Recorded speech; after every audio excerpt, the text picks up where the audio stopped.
So I'm more spiritual by nature, and dance has made me that. When you really want something and you throw it out in the universe, something just makes it fall in place.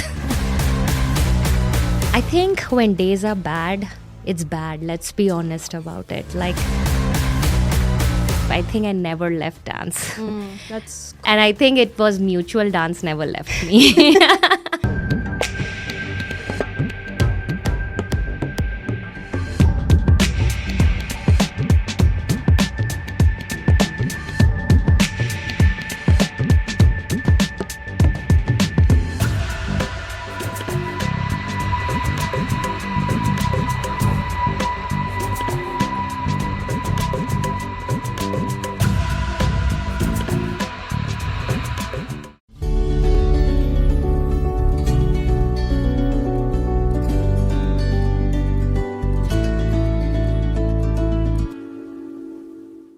Hi, everybody. Welcome back to Portraits of Strength, a podcast where everyday people share the extraordinary stories that shape their lives. I'm your host, Harry, the anecdotist, and I'm really glad you're spending this time with me today. Today, on Portraits of Strength, I'm honored to introduce a woman whose life is a testament to resilience, joy, and unwavering optimism, Sarika Nayak.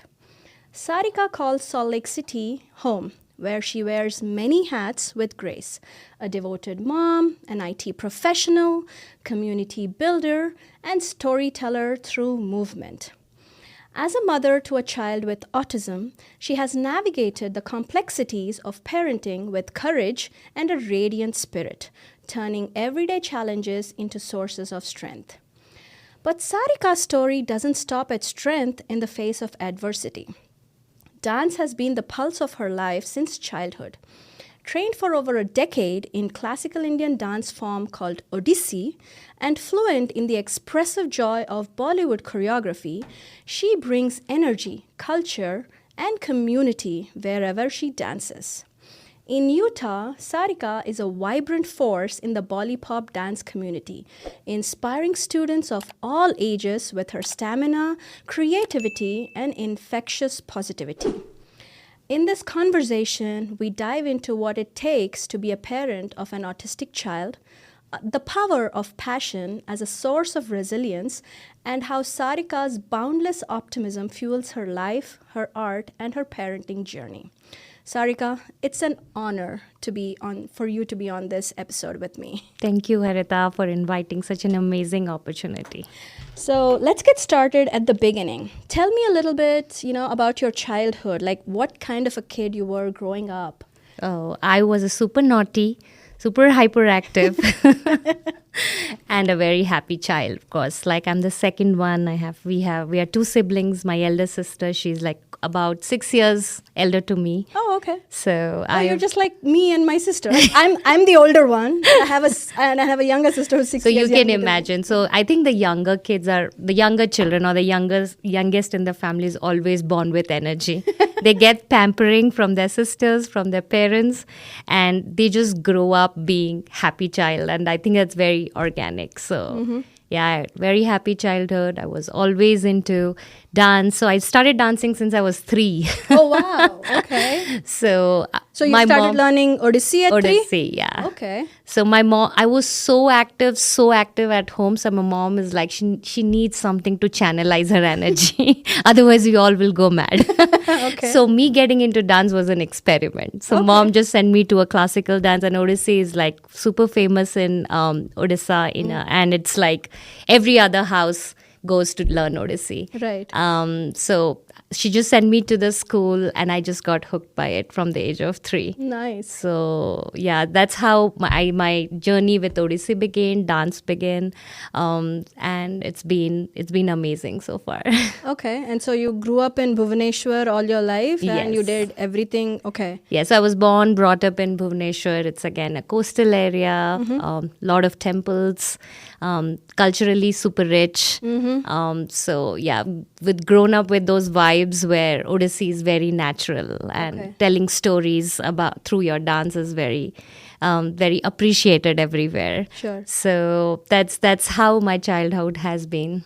How were you as a kid, like as in when you were doing your bachelor's, your undergrad, and like you were in college and all of that? How were you over I there? was like, as I told you, like I think some people are just born with energy, and they are always there to make other people happy. So I always loved being part of my college gangs and having pranks and dancing for hours for my friends and making all kind of things which would make them happy. But in that journey, I realized I'm just made for being with people. Okay. So I've always been surrounded by people, by friends, and that's how my childhood and my college has been. But Okay. yeah, it's been always fun times. Nice. That's amazing.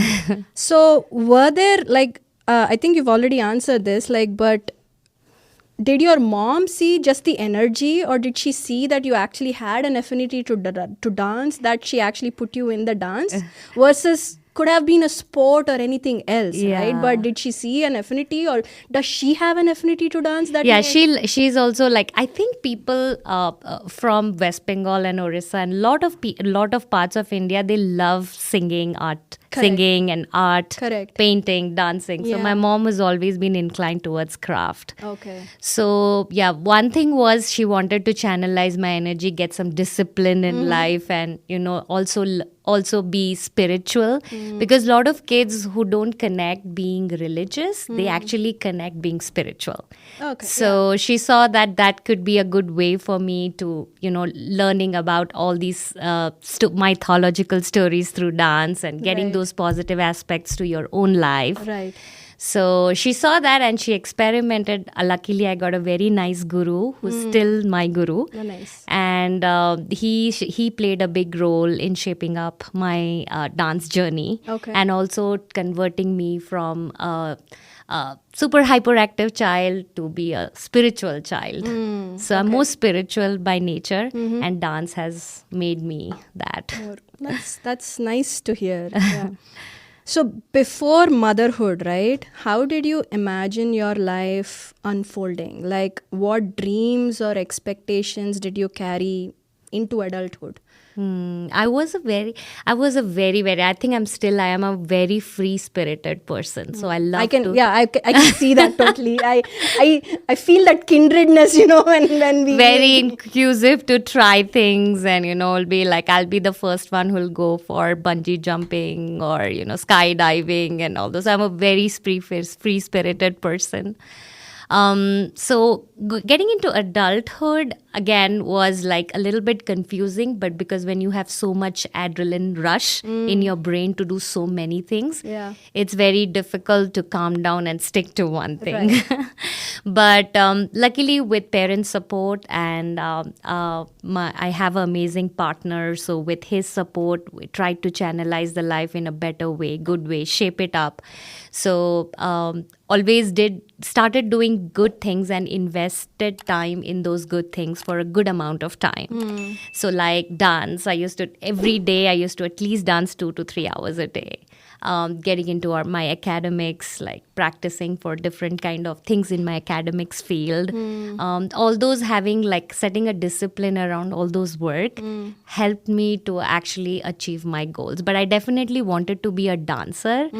But coming from a middle class family in India, which always believes that you cannot make dance as your career. Yeah, There's not as much money there as much in a a career. You have to. I think every other Indian girl will relate to it. It's like you have to finish your academics, you get a 9 to 5 job, you get married, and after that do whatever you want. Yeah, it's a big checklist. That's a big checklist. So no, my story is no different. I was part of that checklist, and but somewhere inside me, I always wanted to dance, keep dancing, teaching, also experiment with dance. Those kind of things was buried deep within my heart. So after I got married, I moved to Bangalore. I got to part of like few amazing troops in Bangalore who were also practicing dance, and those were all professionals, IT professionals, or working in different fields in their life, but they had good organizing places where they just practice dance. So I could be part of those organizations and performed and practiced with them and then continued with my Odissi. So apart from all that I had in life, I think I never left dance. That's And I think it was mutual. Dance never left me. yeah. So that was the big thing which kept me always going. That's nice. That's nice. So, can you take us back to the moment you first learned that your child is autistic? Yeah. What did that time in your life feel like? Emotionally, Yeah. mentally. Yeah. So I'm always a happy person, looking like always positive side of things. Even if I'll be crying for a day, the next day I'll be like up and running, I'll be good. I think I'm gifted in a way where God just heals me, or something just heals me very fast. And I don't know what is that. I'm still searching for that answer. How can I get healed so fast? What is that magic which is there in me and not in others? That question, I think I'll be in search of that question for a long time. But coming back to your question, I moved to Utah in 2014, and my son was a year old. He was born like absolutely normal child and super good looking. He's still a very handsome guy, and he was one when we came here, and suddenly when he was 1.5 years, we started seeing symptoms where he was not responding to his name. He lost his eye contact. Once he started crying, he just used to cry for 2 to 3 hours non-stop, and like having really bad meltdowns. So we definitely thought that was something wrong. And when we got him diagnosed with autism, he was about 2. And that's the first time we heard this word called as autism, because I was in my own world, and also not aware of this particular neurological disorder. And once I learned about it, everything around me started crushing. That's the first time I felt depressed in life. Since from the time I was born, only was that moment where the doctor started explaining about autism. And when he used words like, okay, these kids might hit their head, bang their head, they might just not learn anything, they might just be in their own world, they'll always be in a rabbit hole. And so the intention of the doctor was to make us understand what's the intensity or what's the spectrum of this disorder, right. so that we could do all the best for my son Reyansh to kind of develop. But his intention was not to hurt me. But just listening to those words and the symptoms and learning about the spectrum was super crushing. I'm sure. I felt like my whole world just crashed down there. That was the first time I felt low in life. Nothing could just heal me. I used to sleep for hours together, not wake up. I stopped talking to people. I stopped calling people, and I stopped sharing, basically. Yeah. And my husband had the same experience. So we were like 3 people quiet in the house, and just Dealing knowing with emotions with your own self. and no support, because we just came here. So we don't have anyone physically near us. Right. Even to explain over a telephonic conversation what I'm going through was super hard for me.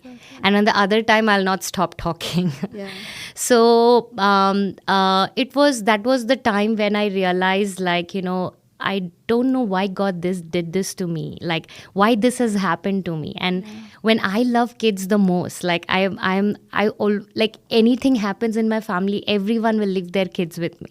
And I think it still happens. Like, why did God did this to me? Like, why did this happen to me? So that question was again and again and again was just surfacing my brain, my mind, my heart, my soul. And I couldn't just stop thinking about it. Yeah. So that was super super disheartening time of my life. But somehow, as the spiritual power, I say that something will near you doesn't want you to go down. Something will happen which will get you back on track. So that's the time when I realized this is not going to heal over a day. It might take some time to figure out what's going to be best for my son. So in that time, what do I do to keep my mental health intact? If he's crying and he sees me in crying, then what will he, even if he has 1% of chance to learn anything, what will he learn? Because he himself is crying and irritated with things, and he's not processing, and he's also seeing me doing the same thing. Yeah. That's the moment I realized that, even if in my heart or in my brain, I'm feeling something else, I have to portray a happy individual to my son. And then what could I do to be happy? And the only best friend I had is dance. So that's how I started again dancing in Utah in 2015. I used to live in Sugar House, a small apartment, 2 bedrooms, and there was a recreation center there. So I used to go there for my fitness classes, and the instructor said, "Why don't you start something Bollywood here?" Like, we love Bollywood, we watch sing, and they were fans of Priyanka Chopra. I was like, okay, I think I can do that. And then I just put it out in social media that, hey, and mostly I was expecting Sugar House area people to come, and there were a lot of people going for fitness there, and that's how my Bollywood teaching started in Utah. And the first class I did, and I came back home, I was a different person altogether. I disconnected from my son's autism, from my husband's mental health, from being away from parents. I disconnected with everything. I danced, I gave my heart out, I teached, I told about Bollywood, I told about some fantastic famous stories in Bollywood and all the kind of variety we have, and all the smiles that I saw in the class. The curiosity, okay, what are you doing next? We are coming back next week. So what are you doing? So that actually, I came back, I was like, wow. I was able to disconnect. And then I started fresh at home. Okay, what do I need to call this therapist. I need to go to this doctor. I need to take Rayu for a walk. And my plan was like set. So then I don't know where that instructor came from. How did this idea struck? So that's why I love all these spiritual energy, talks about spiritual energy.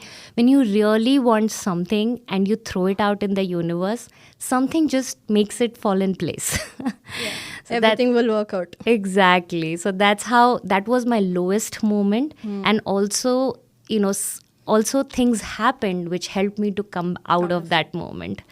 So that's how the journey started, and by God's grace, it's just every single year, I just meet new people, build community with dance, represent my culture, meet different people who have come with different diverse backgrounds. They share their culture with me.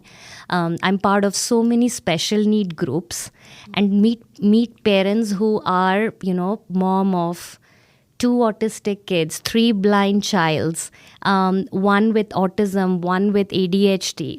They're dealing with so many than myself. So I get strength from there. And the community has been so amazing. So this given me so much strength to come out of that. So it took time, but over a course of maybe 3 to 4 years where I got really strong. And now it's like nothing can move me from being happy. Yeah. The whole goal of my life is to be happy, is to be with my son and also make him happy. Right. So every day my goal is Rayu goes back to bed happy. Like he wakes up happy, goes back happy. That's the thing. Yeah. And started making small goals like traveling goals with him. We both will go for basketball coaching, swimming, all these things special, take all the kind of help I get. Right. So, and all those are really making me as a better person. So when you spiritually think about, these things, you feel that, someone is in your life, has come as a son to make you a better person. You are everyday planning, organizing because he's there in your life. Right. Maybe I would have been, again, a very non-channelized, hyperactive, without any goals person if he's not in my life. That's how you see it as. Exactly. So every day every day the day passes, every day I realize Riyansh is in my life to make me as a better person. God will never come. My mom has been away from me for such a long years. Like, your parents were not there, and every individual deals with their own thing. But Riyansh has just come for me. So that gives you more strength. Nice. And always yeah, I feel every special need parent looks at this goal or this vision in a way. Okay. No, that is such a unique way of looking at things, right? Yeah. Like, for sure. So what were some of the fears or questions or uncertainties that you faced early on, like when you got to know that Riyansh is on the autistic spectrum? I think like it's not only me, but every special need parents, and coming from India, country with 2 billion people, we always fight for survival. Right. We have to go to academic in this age. We have to complete this in this age. We have to stand in a certain percentage score. We have to make in our academy. So all these checklists I have grown up with. Those are like in my brain. Right. So the first fear is obviously that. How is he going to do exactly academically? Exactly. He's neurodivergent. He's not neurotypical. Yeah. So he will never meet the milestones. He will walk late. He will hold the pencil late. He will write late. He will read late. He will talk late. He will not have friends. He will not copy from friends how other kids learn. He will always take... So that was your first Exactly. Not meeting milestones is... I think not only mine, every special need parent, they will not meet the milestones. And that's what happens. And that is what you have to prepare yourself. That is not happening. And there is a reason for why it is not happening. Yeah. And then you have to basically understand, like, if you have to meet milestones, then you make a plan for it. And it's a neurotypical will earn that milestone in a year, and Riyansh will do it in 4 years. But that's fine. That's fine, yeah. But you have to reimagine the entire timeline. Exactly. And I think the toughest part is accepting that yourself and telling that to others. Like explaining this to my mom or your parents or your in-laws, or your friends. Like, sometimes because every parent loves to tell good things about their kid. Yeah. Like sometimes, oh, my son has come first in swimming and, in dancing. So I did not want to be different. I was like, okay, this is like, 4 years he will meet this, but he's doing so many other things there. Right. So showing his positive side to the community is a challenge. But I think that's what we keep learning. Okay. So like reimagining, like coming to terms with the timeline and Exactly. reimagining it. Exactly. Because it's not the same for every kid, and it's vastly different for a neurodivergent kid. Exactly. So, and then also understanding their strength, what their strength is in. Like Rayu loves water. So can he be a swimmer in future? Rayu is very photogenic. Can he be a model in future? Right. And I'll be there with him, going to his shoots or taking him to swim classes or... so those are the things, if you adapt and if you nail on, then really the other things will not matter. Yeah, I mean, yeah. So and that journey is not easy, as I say. For sure. It's difficult. It might take 3. In my case, it took 4 years for me to mentally prepare, be strong, be there. That whole thing that I don't care about this world. I'm there for you, you are there for me, and we'll make it happen. Yeah. That's the whole statement. You'll take 4 to 5 years to For sure. kind of be there and really live by that statement. So now I live by that statement, and that made things easier. So even if there every day it'll not be same. Yeah. So there'll be meltdowns. As they say, right? Like, things don't get easier, you become stronger. Exactly. And then that's the way, and I feel that's the way also community learns from you. For sure. Like, Yeah. so I feel that now I'm seeing like so many people in my class, Monday class, there are so many comeback moms from pregnancy. They stop dancing. And after pregnancy, their body feels lethargic and they don't want to, like, they are like, I mean, out of... the body has taken a beating growing a human and then bringing a human out, right? Exactly. It was like I always used to compare the pregnant body as a body like it's like a building under construction. Exactly. So they are like, so many comeback moms in my class, so many people who want like, okay, I'm really worried, stressed with all that going in my IT life. And so everywhere, all those people I meet and I feel so happy. Nice. And once that exchange, they say, Sarika, we loved being in your class, and this was so fun today. And then I drive back home with that smile. Happiness. Oh, everyone is so happy. Nice. And then I go and I meet Reyansh. Hi Reyansh. I'm not like that sad person who's like thinking of, okay, I've logged out at 5 o'clock, now I have to do my dinner and all that stuff, right? Yeah. So I think everyone needs that spark in that life, and it doesn't come easily, but when it comes, it's just very beautiful. Nice. Awesome.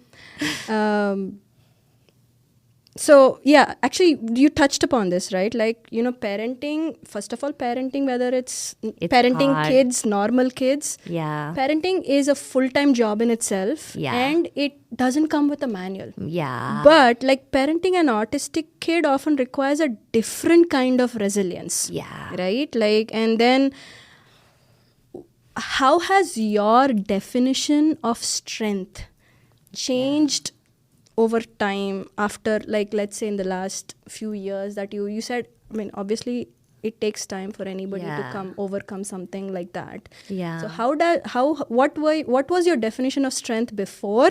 Yeah. And how did it change? Yeah, I think, of course, like I feel now I'm the strongest woman of this universe.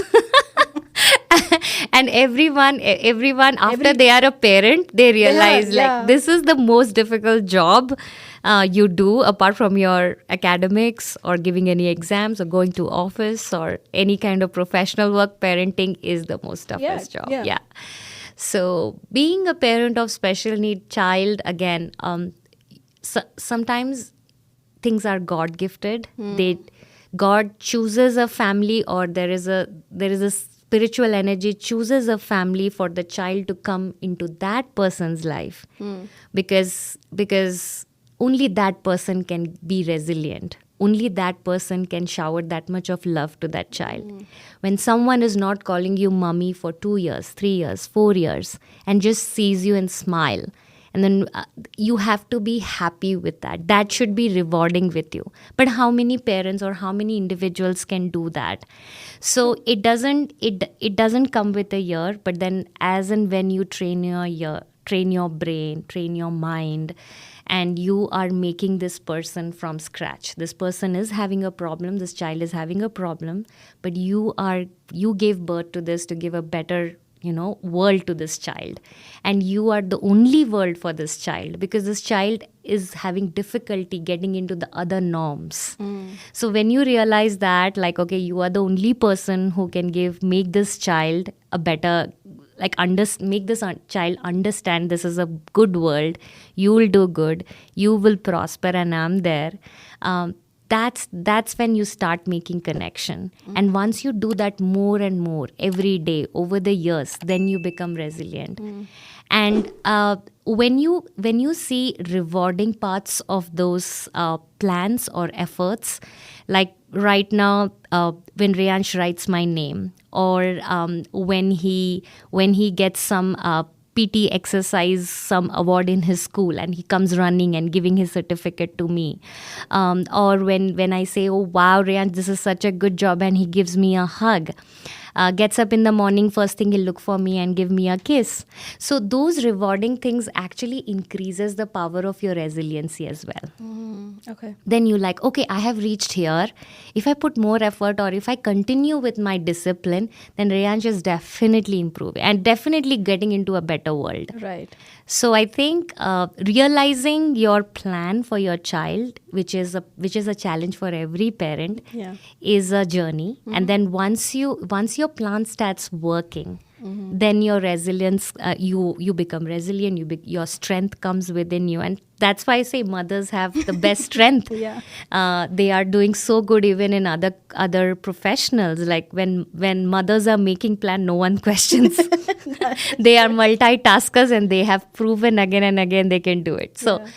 So yeah, so it's just difficult, takes more time. But once you get that award, your resiliency is just increasing Okay. to that infinity path. Okay. As you said, there are days that are easy, but there are days that are difficult, that are probably testing you as a parent and as a person. Yeah. What helps you to keep showing up on the hardest of days? Yeah. That's a very, very interesting question.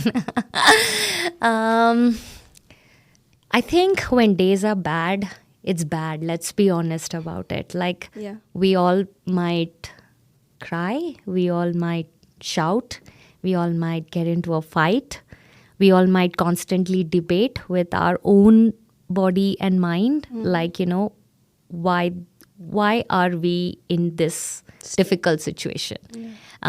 What are we doing wrong? Or why aren't others in this Or situation? why is it me? Why is it me is a great question. Like, it's always like that. Like, Yeah. but I think the moment you realize that there's going to be days like this, and you actually think about the rewards which you have got, by going through this journey. So now when, there are times when I'm fed up at home, I'm a little bit frustrated, like, okay, things for Rayansh didn't work. He's not having a good day. At work, at my work, I had some projects which are not working, and there have been personal things going on. Sure. Of course, you are having that thing in your brain that, hey, the thing is not going good at me and I'm super frustrated. But then if we find a way where we can channelize our frustration or a space, some people actually meditate and throw it out to the universe. Like, why is it me is the most asked question to the universe. Definitely. Definitely. Right? Always. And then we always get that answer like, okay, if you do that again and again and again consistently with discipline and increase your time, and then you will get your answer yourself. Why is it you? So same thing for me. I always, and I said, by God's grace, I had this thing called as dance with me. So I just, super frustrating day, but I do my dance project, walk into the class, hug the kids, get into like different kind of creative conversations with the community, the dance community. And I totally forget what has happened. So dance is your form of meditation, basically. Exactly. And then I come back and it actually resets me.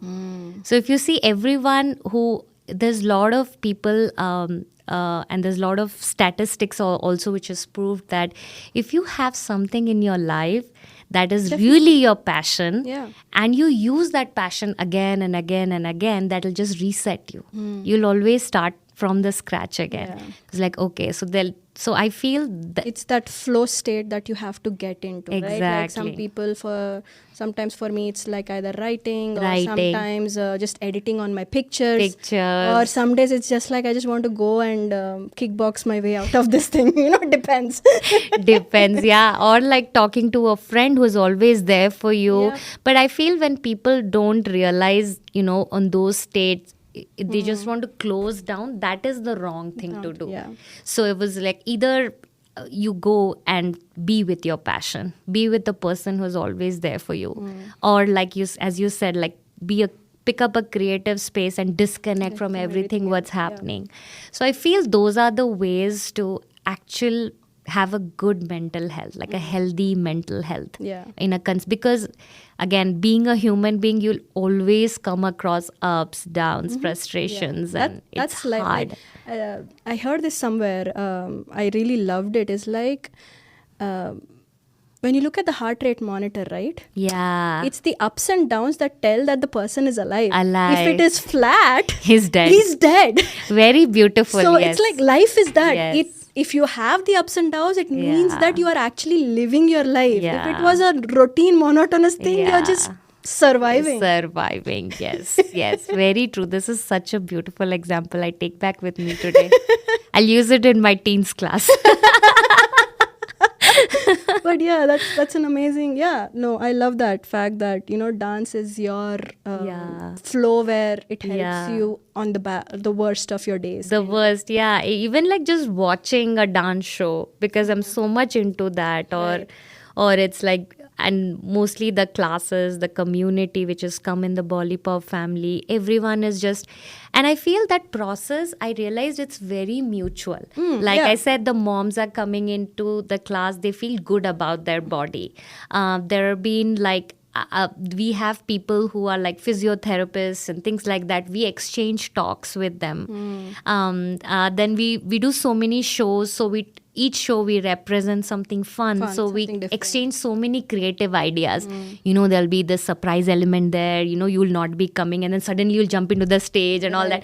That actually disconnects you so organically from everything. Everything that's happening. So I feel so gifted that first of all, like, dance chose me, and I was able to be close to this craft, to understand the beauty of this craft. And the second thing is Bollipop, the community, which again, like, you create with a good intention, and then automatically all good people start coming into it, and they never go away. So then I started feeling I have a home away from home. Nice. They're like always there for me, always there to listen to me. There have been places where I had to take Reyansh to the class, and they take care of him, and I'm taking care of the practice, and we switch. When I have to go, I come back. So I mean, now it's like everything is normal. I don't feel anything wrong about or anything where I have to think twice to step back because of Reyansh. Lot of people had that mentality, or I knew from their conversations, now she's going to stop dancing. Oh, okay. Now she's going to stop. Now she's going to do a lot of things, and because now this has happened in her life, and I don't know what she'll do.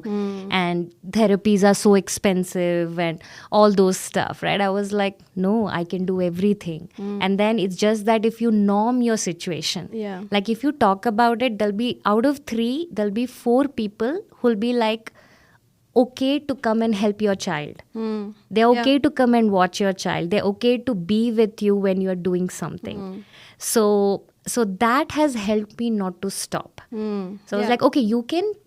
It's the mindset, right? Yeah, like, it's the mindset. Like I have but seen, if you yourself hesitate, like, oh, I'm not going to tell this about my son. Oh, I'm not going to take him to this conversation. Or even the fact that, oh, now this has happened, I should stop doing everything else. Yeah, like, exactly. Even that kind of mindset. Yeah, and then you then you are just leaving something which has given you so much happiness, and you're choosing something which is uncertain. Yeah. So that's why I feel that this will be the biggest foolishness if someone just chooses chooses their passion versus anything like this. Just because the society asks you to do that, just because there's family pressure to do that, just because there's financial pressure to do that, everything can work in a combination. And I've realized that over time. But then everything works. Sometimes you will run out of budget. It will not be as much as you thought. It's okay. But sometimes you will earn more, and then you would need more help with your child. There will be people coming.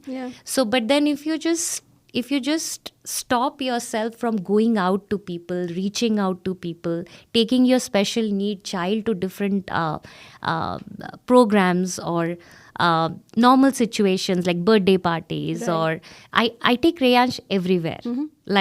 And everyone now, most of them know, and they come up and they now know how to converse with Reyansh. So things like that, as parents, we should step up with. Or I'm not talking about a special need, but anything wrong with your life, you shouldn't hide it. Exactly. You shouldn't, if you feel there's a value in normalizing it because you are living your life in your own terms, then let's just do it. Yeah. And that's what we need to do more. For sure, definitely. And that, as a person, it just builds you as a better person. There's no two ways about it. Yeah. So, and then also you are motivating so many younger people who are coming in your circumference or interfacing your life. They also learned okay, if she can do it, I can for sure do Yeah, it. definitely. It's always like, people see somebody else doing it, then they know that, oh, this is not that difficult. We are Exactly. seeing somebody else doing it. So it is Exactly. possible to do it, right? Exactly. So I think that is what, as a community, if we show that following our passion is not like compromising on your family life, compromising on things like which is society normal. Yeah. You are doing everything, but at the same time, your mental health, your well-being is very directly proportional to your passion, Yeah. and you are living by that term. Yeah. So that Being is true to some oneself, right? Like, exactly. to your point, society is always ready to kind of like blame, especially the Mothers saying that every time. if you are doing this, you're not a good mother. Yes. If you're not doing, it's Yes. like no matter what you do, What you do, you are never a good mother. never a good one. You have not realized this. You have not done this. You have not done that. You should have done. And I think you are so right. Like I was. And there, sometimes the most hurtful thing will be when people will be silent. Yeah. They'll be very judgmental about you. Yeah. They'll be silently talking about you, Talking or behind your behind back. your back, and that is really poisonous. I know. I mean, like, no matter what you like, no matter what you do, it's always like you're a bad mother or you're not a good enough mother. Yeah. But at the end of the day, as long as your kid is happy, Yeah. and as long as your kid, you are providing what you think is right for the kid, whether it's mental, physical, emotional needs. Yeah. And you are living life according to your own terms. And you are working damn hard for that. Exactly. And You I are think that's not pretty taking much your it. yeah, exactly, right? You are whatever your sleep cycle, you are owning it. Right, yeah. You are working. You basically you are doing everything yourself. Yeah. And then you're not dependent on anyone. So you are doing two things. You are making your independent career, and you are making your child's life. Yeah. Okay. For neurotypical kid, the child life goals could be okay. Different. There are different. Okay, Yeah. someone will be a doctor, engineer. It's okay. The parent is supporting, very liberal about it. Dancer, a sports person, and that's the thing. For neurodivergent, it's actually the same. Same thing, but It's on the a same different thing. time. In a different time, different plan. That's Yeah, it, and a different timeline.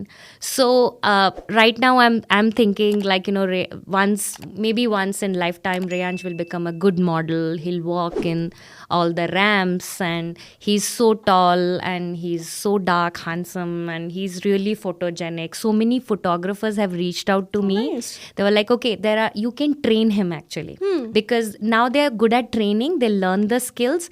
So he know, okay, this is the time I have to go front, I have to come back, I have to give a look. Nice. And then probably that could become his career. Yeah.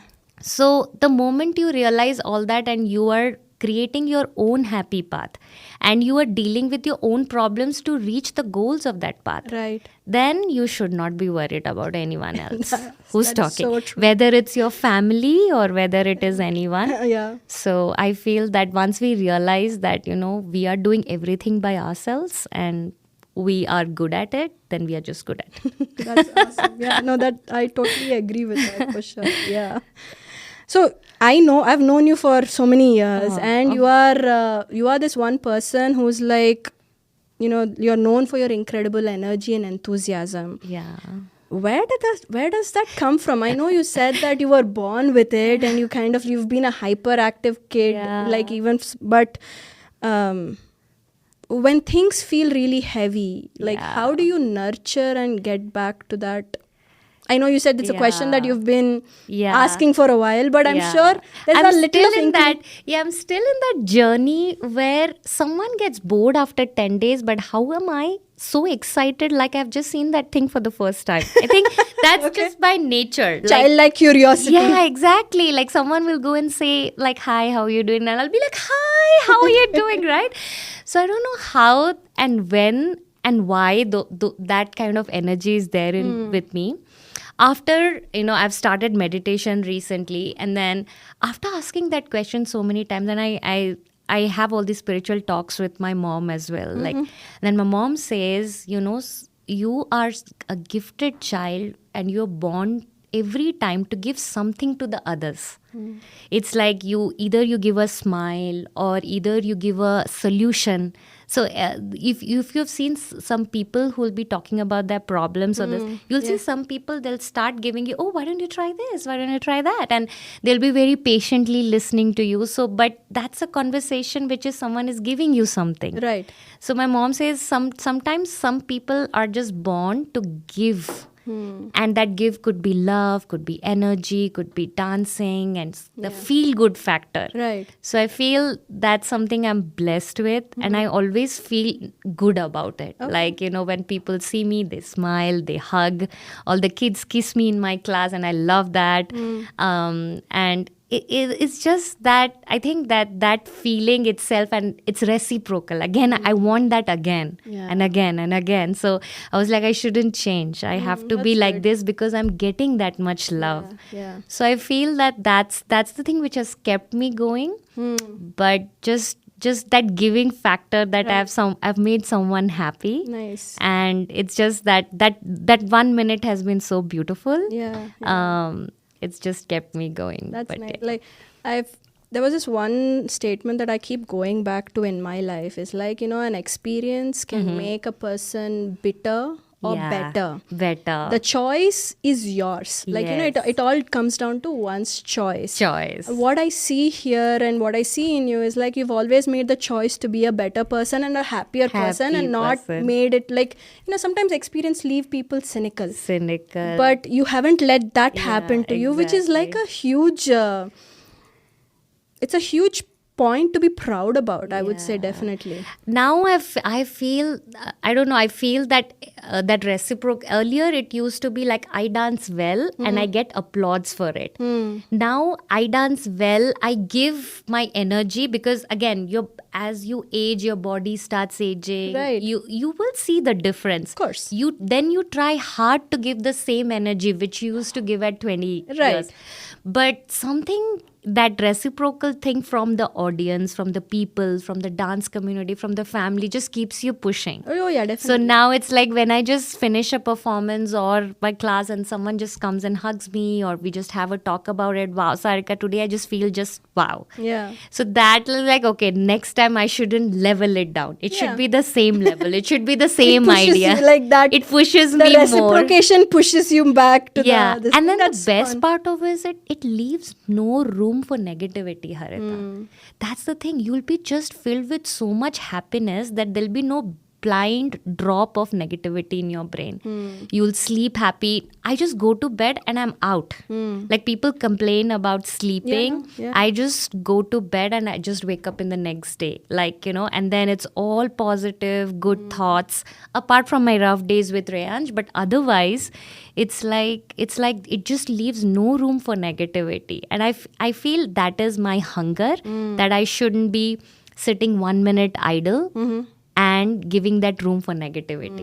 And you will see that even like with you, I've seen like most creative people, they always find a way and leave the negativity behind. Okay, this is not working. It's fine. I'll do this. Let's go here. Let's go for a chat. Let's do this. So it's always like something or the other. So sometimes my friends complain, Sarika, when do you sit in your house? It's always like practice, then taking Reyansh here and then coming back, going to his school, then logging in for work. It's always like one after the other. First I felt like, okay, I'm pushing myself to build a dance community and now it's become organic and I'm loving it. Nice. I just don't feel like sitting down. I was like, okay, I need to do something. I'm getting bored by it. It's okay, I'll do something else. But I just can't like sit down and just mope around. Mope around. But it's amazing. What is something about your child, something beautiful or powerful that you wish more people understood about autism? Oh, that's such a wonderful question. So one beautiful thing about autism or the people in the spectrum, they will not hurt others. They are, they'll always treat you with smile. Hopefully their day is going well. We just tell them, hi Reyansh, they'll always smile at you. They'll never be judgmental about you. They cannot make intuitive, negative, difficult plans to pull you down. So they're very pure of heart. They are very, you give them love, they give you back love. Sometimes they are just like, I sometimes I tell my son, like, Reyansh, you are a human being with a prudal heart. So how prudals are, they are so loving. They always want to lick you. They always want to kiss. They always look for attention. And then the only thing they know is to love you back. They don't know how to hate. They don't know how to hurt. They don't know how to demand. Like, there will be people who will be like, I want this CK dress today. I want this Mercedes car today. He will not demand. He'll be like, you give him something which he likes, and you have to understand that this is his what he choice. likes, yeah. And you give him, he'll be happy. He'll be happy wearing my clothes. He'll be happy. Sometimes I will have, like, if I don't have expensive toys, I'll give him something. He'll be happy with that, like a $1 balloon, and he'll be happy with that playing in the car while I do my 1-hour ride to some place. Right. So it's like very simple, pure people with heart, and they just know how to give unconditional love back. And they'll do that their whole life. If you get into the deepness of this, you will just feel your life is so blessed. And I don't want to compare my life with anyone, but when I hear stories like parents have done so much and the kid have just disowned them, have sent them to somewhere and not taking care of them, having fights with them for property and money because they own that, then you feel that, your kid will never do that. They'll always, like, the only thing they want in life is to be happy and to be with you. So I think these are the two things. They obviously, being a special need child, there will be a caregiver always. Sure. Either it's parents, either it's mom, dad, grandparents. And that's the world for them. Because that's where when they go to school or when they try to get into, like, if Reyansh walks into a birthday party, he cannot judge, like, okay, these people are my friends because they are my age group. These people are not my friends. I can go and talk to them. I can play ball with them. He can't judge all that. So he'll be sitting, and if anyone else comes to him, hey, Reyansh, do you want to play with the ball? And he'll be like happily taking the ball and going. That means he was not judgmental about any people. So I think that's the beauty about these people. Like, you'll always live with someone who just knows to give you back love. That's such a beautiful thing. Are there moments of joy or pride in this journey that surprised you, like moments you didn't expect when you first started out on this journey? I would say surprises were a lot because the awareness as a parent and as a first time parent, you are making yourself aware of a lot of things. Like, these kids could go these could be one day it will be very surprising. They'll be starting swimming. They'll be playing basketball. They'll be doing goals at 1, 2, 3 at a shot. They're just running for hours together. That's a surprise element. Other surprise element is they are biting themselves. They are frustrated. They're banging their heads. They are not able to express their feelings. They are hurting themselves. They are grabbing you hardly, and they're trying to say they are suffering. And that's a surprise. And that's when you realize that, that's when you feel helpless. What is your tummy hurting? Is your head hurting? Are you feeling okay? Because even a simple thing, I'm having fever or my tummy is hurting, they are crying. They're not able to tell. Express it. So that's definitely a surprise element. Then you know how to deal with it. You start researching, and now the communication now the therapies and communication has come a long way. From past 10 years, I'm seeing different kind of techniques to teach them communication, because just to process and talk, which is very simple for us, is this difficult part for them. So now so those are the surprise elements, good surprise elements, and then there are bad surprise elements. But yeah, definitely communication is the biggest one, where I've always wondered, like, when he can do these things by doing this 10 steps, why can't he just say it? So for him, it's like if he wants a juice, he will orange juice. He'll go to the fridge. He'll open the juice. He'll pour it in the glass and he'll drink it. But and if he points somewhere, I was like, Riyansh, what do you want? And then he will go around the place, search for what exactly he wants and give it to me, which is hard. And I was like, Riyansh, it's easy to say I need juice. So those are like the kind of surprise elements, like why is communication so difficult for these kids, and what can you do for the communication to grow, get better? Because I think neurological conditions are such that you can't just say that, okay, this will get better in a year. It just like is that small place where things might just start working, and after your constant therapy. It just has to click for the kid. And that might take a longer time. Yes. But even if they are non-verbal, or there are places where it's difficult, where they can't, but there are a lot of techniques which has come up. But of course, communication when they are suffering is the biggest surprise and difficult for me. But then also there are places where they will do big things, and you will like, wow, how did you do this? Like, you wrote such a big name, and when did you learn this? And you memorize so many things. How did you do this? You just tied your lace, and how did you do this? Joy and pride that you get surprises. Exactly. So sometimes you will like, how are they learning this without being taught? And then how are they taking longer to learn something? Which are being taught. So like every day I'm asking you to talk, like just talk these two sentences, like I am hungry, that's it. Every day you just teach him I'm hungry. Yeah. But then that's difficult for him. And then take things out of the fridge, put it in the bowl, put it in the microwave is easy for him. Yeah. So I was like, this is a puzzle. Every puzzle will surprise you. So for parents who are just beginning their autism journey with their kids and maybe feeling scared or overwhelmed, right? What do you advise them, or what do you most want them to hear? I think every kid, first of all, for the first thing they should think about, the kid has not chose them, they chose the kid. They chose the kid to get into this world. So that is the first thing. Like, we all know we are getting into this parenthood, and we have our expectation from parenthood, but it's not likely the thing that you will get back. Even in a neurotypical case, it's not like you want at 1 year your kid will start dancing, and at 2 year he'll be modeling, at 3 year he'll be dance champion, 4th year he'll be a soccer player. I mean, these are not the milestones you should set. So you should always accept the child as it is.